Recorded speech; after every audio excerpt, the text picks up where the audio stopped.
ठग और ठगों का मायाजाल जिसका शिकार कोई भी हो सकता है। ठग अपने दोस्त को भी ठगी का शिकार बना सकते हैं, खुद अपने रिश्तेदार को भी नहीं छोड़ते। हाथरस से सामने आने वाली हालिया ठगी की घटना ने सबको चौंका दिया, जहां एक अनपढ़ दंपति अपने ही रिश्तेदार बहन की ठगी का शिकार बन गई। और ये रिपोर्ट आप देखिए और समझिए आखिरकार रिश्तों से कितना रहने की जरूरत है सावधान।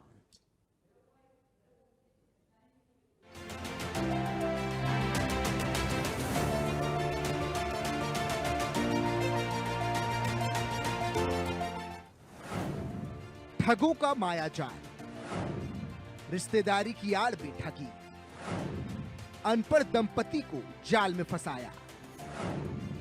ठग ने हड़प ली 3 बीघा जमीन, पीड़ित परिवार ने लगाई न्याय की गुहार। न्याय ना मिलने पर आत्मदाह की धमकी। ठग और ठगों का मायाजाल जिसका शिकार कोई भी कहीं भी हो सकता है। ठग आपके दोस्त भी हो सकते हैं या खुद के रिश्तेदार भी। हाथरस से सामने आने वाली हालिया ठगी की घटना ने सबको चौंका कर रख दिया है, जहां एक अनपढ़ दंपति अपनी ही रिश्तेदार बहन की ठगी का शिकार बन गया। दंपति ने लाखों रुपए लौटाने के बावजूद अपनी 3 बीघा जमीन गंवा दी। अब पीड़ित परिवार न्याय की गुहार लगाते लगाते थक चुका है और आत्मदाह की चेतावनी दे रहा है। पूरा मामला हाथरस के मुरसान थाना क्षेत्र के गिलोदपुर गांव का है, जहां बहन ने ही ठगी की घटना को अंजाम दे दिया। डर के साए में जी रहा गिलोनपुर गांव के मुरसान थाना क्षेत्र के गांव गिलोनपुर का एक परिवार, वजह जमीन भी हाथ से चले जाना, पैसा भी हाथ से चले जाना। कार्रवाई के नाम पर केवल एक एफआईआर की जाती है और उसके बाद पीड़ित परिवार को ही लगातार धमकियां दी जाती हैं, प्रशासन के द्वारा भी और अवैध जमीन पे कब्जा करने वालों के भी। परिवार हमारे साथ मौजूद है। मामला सिर्फ इतना है कि ज़रूरत पड़ने पर जब पैसा लिया गया और पैसा देने के बावजूद भी आज तक वो पैसा वापस नहीं किया गया और जो ज़मीन थी उसको गिरवी नामे के नाम पर बताते हुए बैनामा करा लिया गया, जिसके कारण आज ये परिवार कई सालों से पीड़ित है। पीड़ित परिवार का कहना है कि कुछ समय पूर्व उन्हें 4 लाख रुपए की जरूरत पड़ी थी। इसके लिए उन्होंने अपनी रिश्तेदार बहन श्रीदेवी, जो मथुरा की रहने वाली है, से रकम उधार ली और इसके बदले जमीन गिरवी रखने की बात कही। लेकिन आरोप है कि श्रीदेवी ने धोखे से गिरवी पत्र की जगह पक्का पैमाना करवा लिया। परिवार का आरोप है कि ब्याज समेत 7,50,000 रुपए चुका देने के बाद भी जब उन्होंने जमीन वापस मांगी तो बहन ने जमीन किसी तीसरे को बेच डाली। विरोध करने पर महिला ने अपने बेटों संग मिलकर उनसे मारपीट भी की। हाँ, मेरे नाम जमीन है। किसने ली वो आपकी जमीन? मेरी बुआ की लड़की ही, जिनकी बुआ की लड़की नंद। आपकी ननद लगती हाँ, मेरी नंद लगाते हैं। कैसे ली थी? आपको पैसे लिए थे, आपने क्या किया था? मेरे तो यूँ कहते रही जब थे तो छोरा ही नौके लगवाए दूंगी, बहुत है कहीं सिरियाई बहुत है छोरा पढ़ाई ले में बाकी नौकरी लगवाए दूंगी, मीठी बोल बोल के। आपने पैसा किस चीज के लिए लिया था? मैंने पैसा ले, मेरे घर में बीमारी फैल गई। ठीक है, कितना पैसा लिया था? मैंने 4 लाख ले। वापस कब किया आपने? मैंने वापस अब ही करे। कितने पैसे आपने दे दिए? मैं लॉकडाउन भयो का जब बातें पहले वापस कर दें। कितने पैसे आपने दे दिए थे? 7.5 लाख रुपया। तो आपने इसके एवज में जमीन गिरवी रखी थी, क्या किया? मैं तो वो का सारा जी का करवाए रही है, अंगूठा लगवाए ले मुँह पे। किस पे? पेपर न पे। पेपर पे? हाँ। तो वो आपने बैनामा था, गिरवी नामा था? गिरवी नामा। गिरवी नामा के नाम पर आपसे बैनामा करवाया? हाँ, बैनामा करवाए लो। तो आपको नहीं पता था ये बैनामा करा? कि आपको यही बता गया गिरवी नामा? हाँ, गिरवी नामा है। और पुलिस कार्रवाई कर रही है? ना कर रही, पुलिस कार्रवाई। क्या कर? यूँ कह रहा है पुलिस अधिकारी कार्रवाई कि हम तो भाई जेल भेजेंगे बालक और क्या कहते हैं अब तुम्हें कछुड़ा मिल लो। यानी कि आपको ही धमकाया जा रहा है? मेरे को धमकाया जा रहा है। मेरे लौड़ा पे बहुत कार्रवाई हुई है। मैं यहाँ है नहीं, मेरे लौड़ा टेडिया पकड़ रही खेत में सब डंडा तो खार कर सके बिनो मार को राहुल हो चुका है, राहुल और मुझसे क्या मतलब बाको ना राघविंदर हो चुका। कार्रवाई नहीं हुई तो आप क्या करेंगे? जमीन और पैसा अगर नहीं मिलता तो न मिलेंगी तो हम फांसी खा के मरेंगे और क्या करेंगे? पीड़ित महिला सुक्को देवी ने कहा कि हमने ब्याज समेत सारा कर्जा चुका दिया, फिर भी हमारी जमीन वापस नहीं की गई। अब हमें ही धमकाया जा रहा है, हम न्याय चाहते हैं। पीड़ित पिछले 2.5 साल से अधिकारियों के चक्कर लगा रहे हैं। हाल ही में जब मामला एसपी हाथरस चिरंजीव नाथ सिन्हा के संज्ञान में आया तो उन्होंने मुकदमा दर्ज करने के आदेश दिए। मुरसान पुलिस ने मुकदमा दर्ज कर विवेचना भी शुरू कर दी है, लेकिन पीड़ितों का आरोप है कि विवेचक उनके घर आकर उन्हें ही दोषी ठहराने लगे और जेल भेजने की धमकी भी दी। पीड़ित पूरन सिंह का कहना है कि हम गरीब लोग हैं, लेकिन हमसे ही अपराधी जैसा बर्ताव किया जा रहा है। न्याय नहीं मिला तो हम आत्मदाह करने को मजबूर हो जाएंगे। हमने बेची नहीं थी जमीन, और हम बेचे थे तो अपनी ससुराल में बेचते। हमने तो गिरवी रखी थी 4 लाख रुपए में, और 7 लाख रुपए हमसे ले लिए, जमीन भी ले ली। हमारी बुआ की लड़की है बहन। तो जमीन आपसे कैसे ली? गिरवी नामा लिखवाया था, बैनामा कराया था, कैसे कराया था? गिरवी नामा लेके मैं गया नहीं था, ये मैंने लड़का और उसकी मम्मी को भेज दिया। मम्मी के नाम जमीन थी इसकी। जमीन माता जी के नाम थी? हाँ। यानी आपकी पत्नी के नाम? हाँ, पत्नी के नाम। वो पढ़ी लिखी है? हाँ, नहीं पढ़ी लिखी नहीं। पढ़ी लिखी। तो अब आपने पैसे दे दिए उनको? पैसे दे दिए। आपने 7 लाख रुपए दे दिए? दे दिए। अच्छा, और जमीन भी नहीं मिली आपकी? जमीन पैसा भी नहीं मिली, मिला? पैसा नहीं मिला। पुलिस ने अब तक पुलिस से शिकायत की? हाँ, कप्तान साहब ने हमारी सुनवाई की और उन्होंने FIR करवाई। अब जाके जो है वो हमारी दरोगा जांच कर रही थे, उनकी बदली हुई। दूसरा दरोगा आया, वो तो ये कह रहा है कि तुमको जेल भिजवाऊंगा। हमारे को तो जेल भिजवा रहे हो। इसी बीच गांव के बुजुर्ग राजपाल सिंह ने भी पूरे मामले को सुलझाने की कोशिश करने की बात कही, लेकिन अब तक कोई ठोस समाधान नहीं मिला। न्याय की आस में यह परिवार अब मुख्यमंत्री दरबार में गुहार लगाने की तैयारी में है। अरे हम जी लेवा लगे पंचायत जुरी माटिया उनके जो पंचायत भाई तो वो जिन पे थे कौन लोग? वो इनके कौन लोग हैं? इनके रिश्तेदार है वो। अच्छा, जिन पे थे झूठ बोले कि लिखा पढ़ी करवा लिए, बैनामा करवा लो, जी जानने के करना वगैरह करे। जो सलपरी है जो पैसे उठाते हैं ऑनलाइन, तो इन्होंने पैसा लिया था? इनने पैसा ले 4 लाख रुपया। ठीक है, और कितना पैसा इन्होंने दे दिया? 6.5 लाख रुपया। वो बने के मोती आए को 6.5 लाख रुपया हम पे आ चुके हैं इनको। आ चुके हैं? हाँ, ऑनलाइन पैसा आए हुए, और ऑनलाइन ना होता तो हम ऐसे कर देते जिन्हें की। तो अब वजह क्या है? जमीन वापस नहीं मिल रही? ना जब भी वापस दे रहे वो, अब तो बहका रहे हैं, वैसे लटका रहे हैं इन लोग। और जो गरीब है बेचारी, वो है पैसा भाई अरबपति है। अच्छा, यही काम थे वो अरबपति भई है। यानी ऐसी लिखा पड़ी कर। इनके अलावा भी और भी किसी की हाँ, जमीन? और भी मैटर बताए बाकी कई हो। यही काम अपना छोटे से किसान है, वो तो बहुत अरबपति आदमी है वो। अच्छा, बहुत जमीन निकल रही है। प्राप्त करके वो सीधा पैसा हाँ, बन गया। सीधो पैसा वसूल करते हैं। और मोती उल्टे सीधे बोले, मैंने समझ आए मैंने कि तुम्हारी कैंसर फैंसर हो जाओ, ऐसे काम मत करो। पर भाई ना वो तो जो बुरी चाहने तू कोई कहा है क्या, तो वो मानी ना है भाई बात। और बड़ा आदमी है, बहुत पबला कहीं आपने पुलिस से भी जैसे इन्होंने शिकायत किया तो उसमें कुछ कार्रवाई हो रही है? तो कोई कार्रवाई ना है जी, नहीं बिचाए नहीं कोई तो कार्रवाई ना। पुलिस तो पैसा ना की डोलते है, सब पैसा दे दे मान जाते वो पैसा भाई है, दया भाई बंद रह जाएंगे भाई। ये है बात। अब देखना यह है कि गरीब दंपति को आखिर कब तक न्याय मिल पाता है और दोषियों के खिलाफ कब तक कार्रवाई होती है, ताकि इस गरीब परिवार को उसकी जमीन वापस मिल सके और ठगी करने वाली बहन को उसके किए की सजा।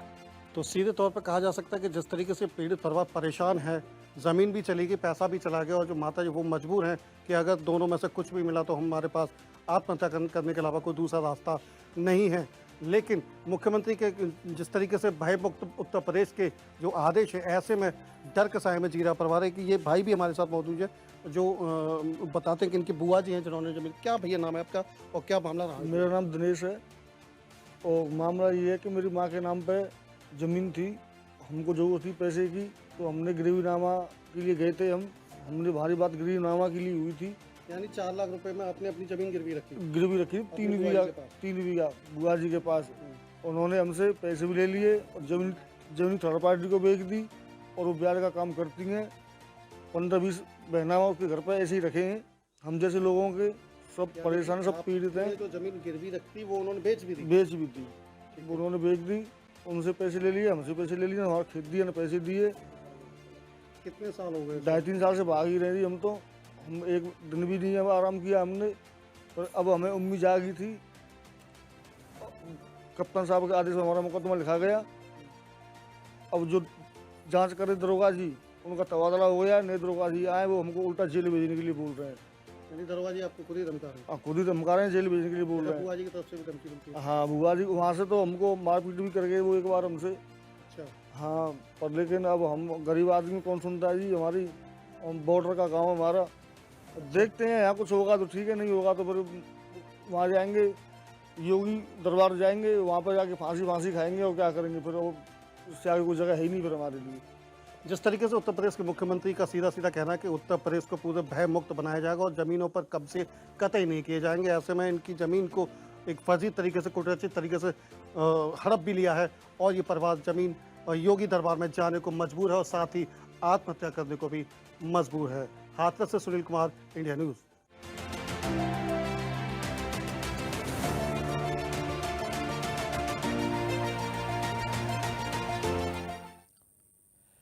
लुटोरी दुल्हनों का आतंक लगातार जारी है। ऐसे में उत्तर प्रदेश से सामने आया एक और लूटकांड, लूटने वाला मामला सबको हिलाकर रख देगा।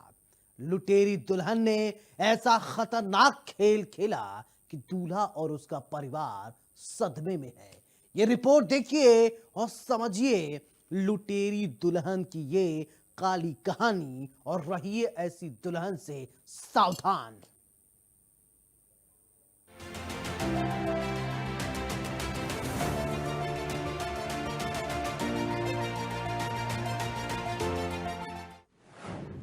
जारी है लुटेरी दुल्हनों का आतंक। पहले पति को पिलाया नशीला दूध, फिर प्राइवेट पार्ट पर किया हमला। शादी के 3 दिन बाद लूट वाला कांड। लाखों रुपए के जेवर लेकर दुल्हन फरार। लुटेरी दुल्हनों का आतंक लगातार जारी है। ऐसे में यूपी के कानपुर से सामने आने वाली इस खबर ने सबको हिलाकर रख दिया। लुटेरी दुल्हन ने ऐसा खतरनाक खेल खेला कि दूल्हा और उसका परिवार दोनों सदमे में है। शादी की सहनाई अभी शांत भी नहीं हुई थी, एक दुल्हन ने अपना असली रूप दिखा दिया। शादी के महज तीसरे ही दिन नई नवेली दुल्हन ने अपने पति को पहले तो नशीला दूध पिलाकर बेहोश किया, फिर उसके प्राइवेट पार्ट पर हमला कर उसे घायल कर दिया। उसके बाद घर में रखे लाखों के जेवर और नकदी लेकर रफू चक्कर हो गई। हमको सवेरे जो है जानकारी हुई, जब आँख खुली हमारी रात में कोई जानकारी, उन्होंने कुछ ऐसा कुछ नशीली जो है दवा फैला दी थी अंदर, तो लोग बेहोश सो रहे थे। हमको ये पता नहीं चला क्या। हाँ, 1,10,000 रुपए दिया था, दलाल लोग ले गए थे। जी, कहाँ के रहने वाले? ये कन्नौज का लड़का है, दलाली है, ठीक है। उसने कहा तुम्हारी शादी करा देंगे भतीजे की। तो भतीजी शादी कराने के लिए तो हमने कहा ठीक, देखो हम इतनी दूर नहीं जा पाएंगे, हमारे पास टाइम नहीं है। तो उन्होंने कहा आप परेशान ना हो, हम यहीं लड़की ले आएंगे और यहीं आपको सब कुछ करा देंगे। हाँ, बिलो हमारे घर ही पे। तो हमने जो ना ये मंगल को लमसम 2-2:30 बजे आ गए हमारे यहाँ, मंगल को सुनिए, ठीक है। मंगल को 2-2:30 बजे आ गए। तो उन्होंने कहा ऐसा करो, तो वो ना चलो यहीं तुम्हारी शादी करा देंगे। तो हमने रात में इंतजाम किया, पैसा कपाता, खरीदारी करी, सोना चांदी जेवर जटा जो भी खरीदारी करी। करने के बाद में बुध को अपने पंडित जी को बुलाया सुबह। तो फिर हमने बिना मान लमसम कार्यक्रम किया, 5-6 बजे तक ही कार्यक्रम चला, ठीक। उसके बाद में लोगों ने अपने पैसा लिया, अपना चले गए। दिल दहला देने वाला ये मामला बिल्लौर इलाके का है, जहां रमन गुप्ता की शादी न हो पाने की वजह से परेशान परिवार ने बिचौलिया को 1,10,000 रुपए देकर आजमगढ़ की सोनल से उसकी शादी कराई थी। 27 अगस्त को धूमधाम से दोनों की शादी हुई थी, लेकिन 30 अगस्त की रात दुल्हन ने अपना असली रंग दिखा दिया।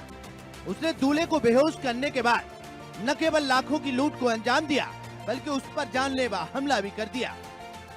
उसके दूसरे दिन दिनेश का फोन आया हमारे पास कि अगर बीवी तुम्हारी भाग जाए, औरत लड़की भाग जाए तो हमारी कोई जिम्मेदारी नहीं। हमको धमकी दे रहे हो क्या? अभी तुमने शादी कराई, अभी तुम कह रहे भाग जाए, जिम्मेदारी नहीं। तो हमने ऐसा कहा है, हमने धमकी किसी और को देना जा करके, ठीक है। तो उसने ये भी कहा था हमसे। उसके बाद में जो ना क्या हुआ, ये शनिवार की रात में कुछ नशीला पदार्थ जो ना लड़के को भी संगे, जो भतीजे की शादी करके यार उसका भी कुछ वो लिंग वगैरह में जो है उसको देने का मसल दिया, उसके भी सूजन आ गई लड़के को भी। अब नशीला पदार्थ दवा हुआ सब खाने में, नींद की गोलियां मिला। क्या ले रही है? लमसम सब कुल मिला के अगर देखा जाए तो 3.5-4 लाख रुपए के आसपास है। तो 1 लाख नगद है, 1 लाख नगद है। और जो है 1 लाख जो है ये दलाली गई है, 1,10,000 रुपया, 1 लाख कैश उठा लेगी, 2 लाख हो गए। और लमसम ये 5 लाख के लमसम मेरे पे है, बाकी 3 लाख रुपए की वो जितना होगा कपड़ा लत्ता सब मिला के। 2 दिन होगा अभी तक कुछ पता चला? नहीं, अभी कोई जानकारी नहीं हुई है। अगली सुबह जब परिवार ने दूल्हे को कमरे में बेहोश देखा, दुल्हन सोनल को गायब पाया तो उनके पैरों तले जमीन खिसक गई। दूल्हे को बेहोशी की हालत में तुरंत ही अस्पताल में भर्ती कराया गया, जिसके बाद होश आने पर उसने अपनी पूरी आपबीती सुनाई। पीड़ित परिवार ने अब लुटेरी दुल्हन और शादी कराने वाले बिचौलिए के खिलाफ पुलिस में शिकायत दर्ज करवाई है। बिल्हौर थाना क्षेत्र के बिल्हौर कस्बे में महाराणा प्रताप नगर है। वहाँ के रहने वाले एक व्यक्ति के साथ उनकी शादी काफ़ी दिन से नहीं हो रही थी। कुछ लोगों के द्वारा माध्यम से मीडिएटर बनकर के उनकी शादी कराई गई और शादी कर देने के बाद दो तीन दिन उनकी पत्नी रही और तीसरे दिन उनके कुछ सामान और पैसे लेके वो रात में भाग गई। आरोप है कि पत्नी ने नशीला पदार्थ हाँ, ये बताया गया है कि रात में खीर में उन्होंने कुछ नशीला पदार्थ मिला दिया था, लेकिन अभी वो खीर वगैरह के कुछ साक्ष्य न मिलने के कारण नहीं पता चल पाया है। काफ़ी देर बाद इन लोगों ने घटना की सूचना दी है। फिलहाल पुलिस ने लुटेरी दुल्हन और बिचौलियों के खिलाफ केस दर्ज कर उनकी तलाश शुरू कर दी है। प्राथमिक जांच में सामने आया है कि यह किसी संगठित लुटेरी दुल्हन गैंग की करतूत हो सकती है, जो शादी का झांसा देकर परिवारों को निशाना बनाता है। शादी के तीसरे दिन एक दुल्हन जो है वो अपने पति को दूध में नशीला पदार्थ पिलाकर बेहोश कर दिया। उसके बाद वो घर में रखे 1 लाख रुपए कैश और जेवर लेकर फरार हो गई। लुटेरी दुल्हन का ये मामला बिल्हौर थाना क्षेत्र का है। जो जब दूल्हे को होश आया उसके बाद दूल्हे ने पूरी जो है वाकया बयान किया। आपको बता दें कि ये जो लुटेरी दुल्हन है दरअसल महाराणा प्रताप नगर के रहने वाले महेश गुप्ता ने अपने बेटे की शादी एक शादी करवाने वाले दलाल से 1,10,000 रुपया देकर लगवाई थी। आजमगढ़ की ये लड़की बताई जा रही है और इसका नाम सोनल है। 27 अगस्त को शादी हुई थी पूरे रीति रिवाज के साथ में। उसके बाद में 30 अगस्त की रात में इसने दूध में नशीला पदार्थ मिलाकर अपने दूल्हे को, नए नवेले दूल्हे को पिला दिया। उसके बाद दूल्हा पीकर बेहोश हो गया और दुल्हन अलमारी में रखा कैश और जेवर लेकर फरार हो गई। उसके बाद परिजनों ने जब देखा सुबह देर तक दरवाज़ा नहीं खुला तो दरवाजे को जैसे तैसे खोला गया तो देखा अंदर दूल्हा बेहोश पड़ा था और दुल्हन गायब थी। अलमारी से कैश और जेवर भी गायब था। बहरहाल दूल्हा होश में नहीं था, बेहोश था। उसको ले जाकर अस्पताल में एडमिट कराया। उसके बाद जब दूल्हे को होश आया तो उसने पूरी घटना अपने परिवार वालों को बताई। उसके बाद दूल्हे के जो पिता है महेश गुप्ता और दूल्हा जो खुद है रमन गुप्ता, उसने जो है एक ठगी का मामला जानते हुए पुलिस में प्रार्थना पत्र दिया है, रिपोर्ट दर्ज की है। फिलहाल जो पुलिस है इस मामले की जांच कर रही है और सर्विलांस टीम लगाकर उस लुटेरी दुल्हन की भी तलाश कर रही है जिसने शादी के तीसरे ही दिन इन लोगों को निशाना बना लिया। कैमरा पर्सन सौरभ हवंशी के साथ जेबा खान, इंडिया न्यूज कानपुर।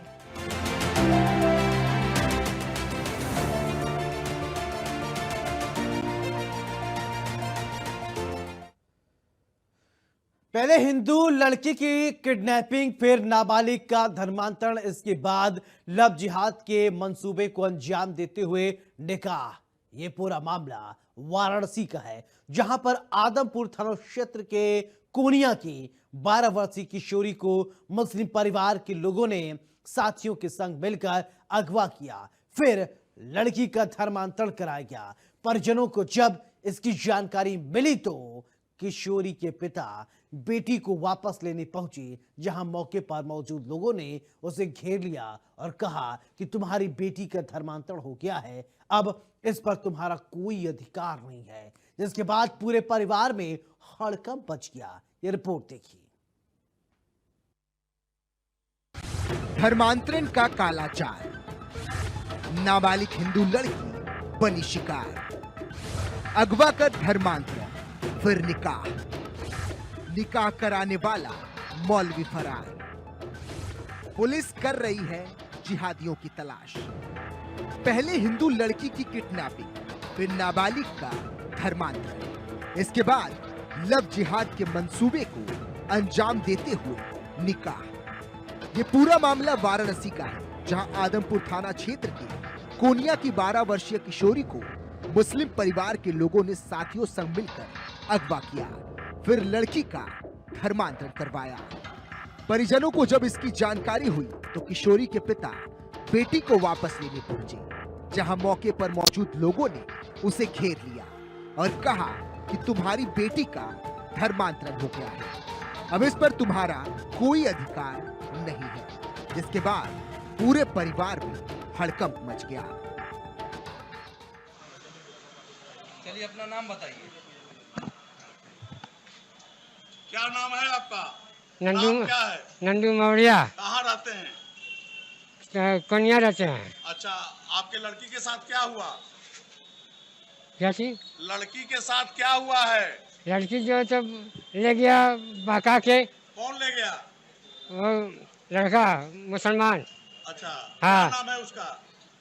अभी हमें नहीं है। अच्छा, ठीक है। फिर उसके बाद? उसके बाद जब हमको पता चला तो वहाँ गए, कोनिया गए थे। हाँ। तो वहाँ तो मारने के लिए धमका रहे कि जाओ यहाँ से। हाँ। तुम्हारा है क्या? हाँ। तो हम चले आए। हाँ। चले गए हम कचहरी। हाँ। कचहरी से हमारा कुछ काम हुआ। तो कचहरी में साहब से मिले थे? कचहरी? हाँ। हाँ। सीपी साहब से मिले थे, तब मुकदमा कायम हुआ, तो लड़की मिल गई अब आपको। तो कहाँ आए हैं यहाँ पे? लड़की? हाँ, यहाँ हॉस्पिटल में आए हैं लड़की को लेकर के। हाँ, लड़की है ना। हाँ, आइए हॉस्पिटल। तो अब क्या है, क्या करने जा रहे हैं आप? अब हम क्या कहना चाहते हैं भाई, अब लड़की जाओ। हाँ। बंद रहो। हाँ। कितने दिनों से लड़की गायब थी? लड़कियां कितने दिन से गायब थी? ये 5-6 महीना हो रहा है। 6 महीना से?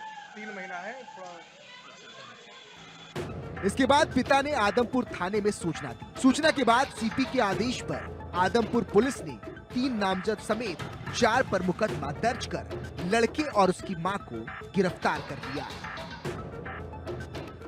कल 1 सितंबर को नंदू मौर्य जी के द्वारा एक एप्लीकेशन थाना आदमपुर पे दी गई, जिसमें यह बताया गया कि उनकी बेटी को वो कई दिनों से ढूंढ रहे हैं और वो गायब हो गई है। जैसे ही उन्होंने थाना आदमपुर पर एप्लीकेशन दी, तुरंत अभियोग पंजीकृत किया गया और एक टीम उस लड़की की बरामदगी के लिए लग गई।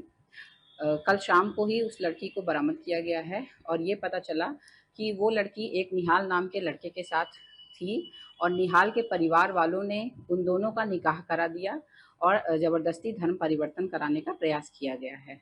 इस संबंध में सुसंगत धाराओं में अभियोग पंजीकृत किया गया है और निहाल पर और उसके परिवार वालों पर विधिक कार्रवाई की जा रही है। मैम, दोनों की उम्र कितनी रही होगी, लड़की की जो है और जो निहाल जी की शादी हुई थी, कितनी उम्र? लड़की की उम्र लगभग 12 वर्ष है और लड़के निहाल की उम्र लगभग 14 वर्ष है। इस पूरे प्रकरण में किन लोगों पर कार्रवाई होगी? क्योंकि धर्मांतरण अगर किया गया है तो मौलवी जिसमें शामिल है, तो कुल टोटल कितने लोगों के ऊपर कार्रवाई की जाएगी? जी, इसमें मौलवी की भी बहुत अहम भूमिका है क्योंकि निकाह उन्हीं के द्वारा कराया गया है। इसमें निहाल के माता पिता, उसका भाई और जो मौलवी है, उन सभी के ऊपर कार्रवाई की जाएगी। अब तक कितनी गिरफ्तारी हुई है? अभी तक 2 लोग पकड़े गए हैं, जिसमें निहाल और उसकी मां है। अन्य लोगों के लिए पुलिस टीम लगी हुई है। एक सवाल ये बनता है कि ऐसा कहना लोगों को कि जो पीड़ित परिवार है वो पिछले 3 महीने से थाने का चक्कर लगा रहा था, ऐसी बातें सामने आई है, कितनी सच्चाई है? लड़की के पिता से बात हुई है और उन्होंने ये बताया है कि वो कभी थाने आए ही नहीं। उनके द्वारा डायरेक्ट कचहरी जाकर के एप्लीकेशन दिया गया, कल ही एप्लीकेशन दिया गया और जैसे ही थाने पर सूचना आई इसकी, तुरंत ही अभियोग पंजीकृत किया गया है। इससे पहले वो थाने पर नहीं आए थे। आदमपुर थाने में दी गई तहरीर में पिता ने बताया कि 12 वर्षीय बेटी की कोनिया निवासी निहाल अपने परिजन और साथियों के साथ मेरे घर से 3 माह पूर्व उठा ले गया।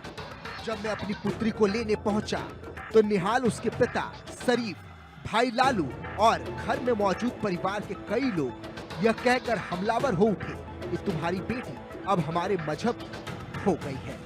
हमने मौलवी से इसका निकाह करवा दिया है, इसका धर्मांतरण करवा दिया गया है। जब पिता ने विरोध करने की कोशिश की तो मोहल्ले के लोगों ने मारने की धमकी देकर भगा दिया। वाराणसी में फिर से एक बार धर्मांतरण का मामला सामने आया है। पिछले दिनों डॉक्टर नईम कादरी के ऊपर धर्मांतरण का आरोप लगा था और उसके बाद आदमपुर थाना क्षेत्र के कुनिया का एक मामला है जिसमें 12 वर्षीय लड़की को अगवा करके उसका धर्मांतरण किया गया और उसके साथ निकाह भी कराया गया। हमारे साथ ये है लड़की के पिता, हालांकि सुनते कम है और ये साइकिल और रिक्शा रिपेयर का काम करते हैं। क्या नाम है बाबा जी आपका? नंदू मौर्य। क्या हुआ है? लड़की हमारा बहका के लिए गया और उसके बाद जो है तो मुझे पता चला तो गए उसको आने के लिए तो वो मार के जो भगा दिए हम चले आए, नहीं काम हुआ तो हम कचहरी चले गए। कौन भगा दिया मार के? जो लड़की रखा था। अच्छा। हाँ। कितने दिन से लड़की गायब थी? ये 4-5 महीना गया। हाँ। फिर क्या हुआ? फिर क्या भाई चले गए, फिर कचहरी से लौट के आए। हमारा काम कचहरी से हुआ है, अब एक थाने पर आए हैं, अब जो हो रहा है। उसका धर्मांतरण हुआ और निकाह भी कराया गया है? हाँ? धर्मांतरण हुआ है, निकाह भी कराया गया है? देखिए ये समझ नहीं पा रहे, ऊंचा सुनते हैं। आप पूर्व पार्षद उस क्षेत्र के, ये क्या पूरा मामला है? मामला ये है कि एक छोटी नाबालिग बच्ची जो है, अभी 12 से 13 साल की उम्र है उसकी, और ये नंदू मौर्य जी हैं, ये 2-3 दिन पहले हमसे मिले। इन्होंने बताया और कि जो है मेरी बच्ची एक मुस्लिम परिवार के लोगों ने ले गए हैं उठा के जो है, और उन्हीं के यहाँ वो है, उसका निकाह भी लोगों ने करा दिया है, शादी करा लिया है। तो हमने कहा कि ठीक है। उसके बाद आपने कहीं गए या कहीं कोई बात हुई? तो उन्होंने बताया हम कजाकपुरा पुलिस चौकी गए थे, लेकिन वहाँ हमारा कोई सुनवाई नहीं हुआ। उसके बाद जो है हम लोगों ने इनको सीपी यहाँ जो है ले गए। सीपी के आदेश पे कल जो है मुकदमा दर्ज किया गया और उसमें 2 लोगों की गिरफ्तारी हुई। बच्ची से बात किया गया तो बच्ची ने बताया कि हमारा जो है मौलवी आए, हम निकाह कराए, हमारा जो है शादी कराए। शादी किससे हुई? निहाल नाम का एक लड़का है जो मुस्लिम परिवार का है, उसी से उन्होंने जो है निकाह कराया और उसी के साथ वो रह रही थी। फिर कल जो है उसको बरामद भी किए पुलिस वाले सकुशल, और 2 लोगों की गिरफ्तारी भी की है। उसमें एक महिला और एक पुरुष की हुई है उसमें। यानी कि उस लड़के की और उस लड़के की माँ की? हाँ जी। कितने दिनों से लड़की अगवा की? बताया कि 2 से 3 महीने पूर्व की ये घटना है। 2-3 महीने पूर्व ही जो है ये घटना हुई थी। इसके बाद जो है ये चौकी गए। उसके बाद जो है इतने निरीह हैं, गरीब हैं कि ये कहीं और गए नहीं, न किसी से बात हो पाई इनकी। तब से जो है वो उन्हीं लोगों के कब्जे में थी। भाई साहब हैं, वरिष्ठ समाज सेवी हैं, आप ये बताइए कि कैसे ये जानकारी हुई? क्योंकि ये बड़ा 12 साल के बच्चे का धर्मांतरण कराना, फिर उसके बाद उसका निकाह कराने का जो आरोप है। गुनाह में मेरे साथ फिलहाल इतना ही। कल फिर मिलेंगे कुछ और काली कहानियों के साथ। नमस्कार।